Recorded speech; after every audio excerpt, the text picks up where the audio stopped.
When Caitriona Balfe, the lead actress of the hit series Outlander, officially confirmed that her years-long marriage to musician Tony McGill had ended, the international entertainment industry exploded in surprise. The two have long been considered a model couple, private but stable in the midst of a scandalous showbiz world. So what really happened behind closed doors? How did a seemingly peaceful marriage fall apart in the blink of an eye? The love story between Caitriona Balfe and Tony McGill began in the days when she was not yet a global star. Tony, a talented but quiet musician, was the one who always stood behind, encouraging Caitriona on her thorny career path. They secretly married in 2019 in a small, private ceremony, attended only by family and close friends. For many years, Caitriona has always had sweet words when mentioning Tony, calling him a peaceful place in the harsh cycle of Hollywood.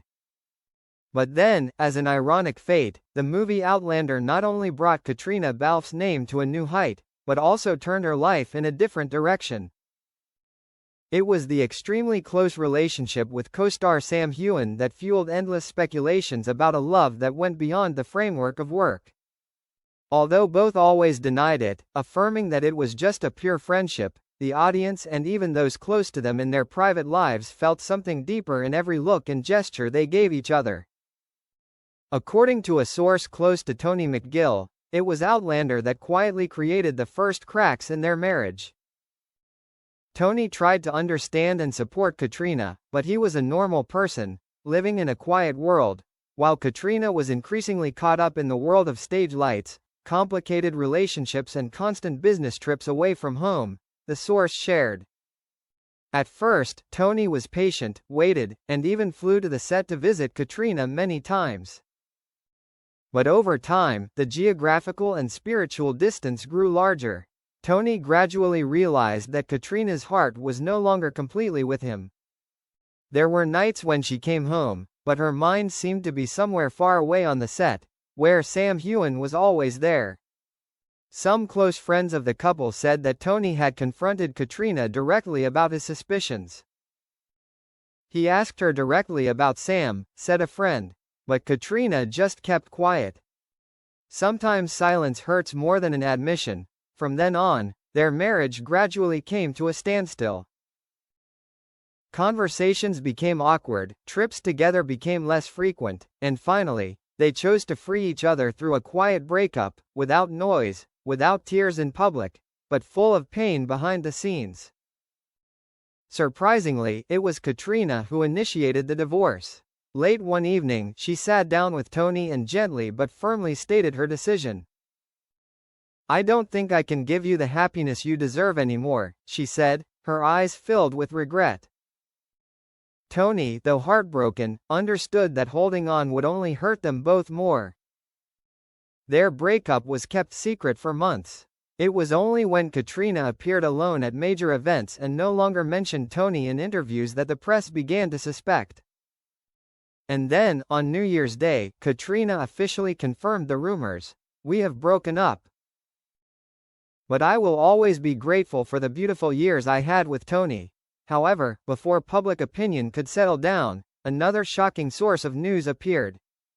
Accordingly, not long after the divorce, Caitriona and Sam Heughan were caught walking together on a Scottish beach, holding hands, laughing and talking happily.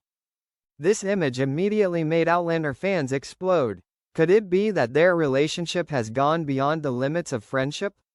Could Sam be the root cause of Caitriona's broken marriage? However, the people involved continued to remain silent.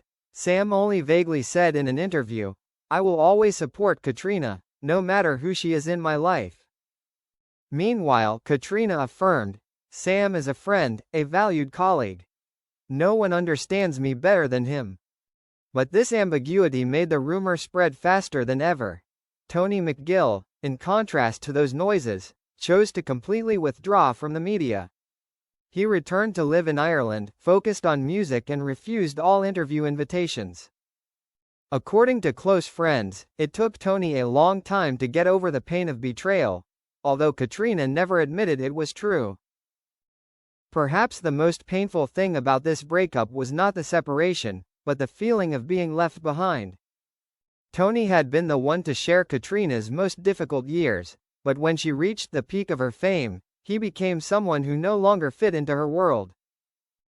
Life is like that, with unpredictable turns.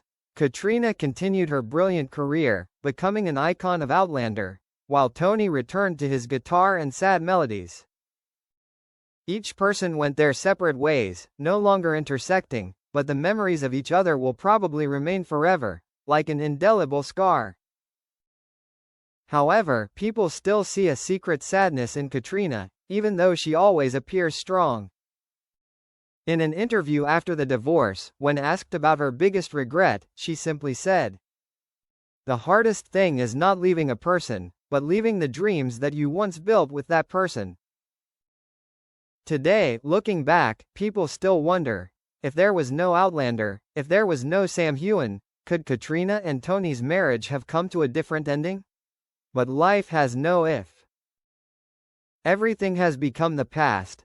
The separation of Caitriona Balfe and Toni McGill is not only the end of a marriage, but also the end of an old chapter and the opening of a new one, where Caitriona, alone or not, continues her journey to find her own true happiness. And Toni, in a more peaceful place, will continue to write sad songs, the way he always did when his heart was broken.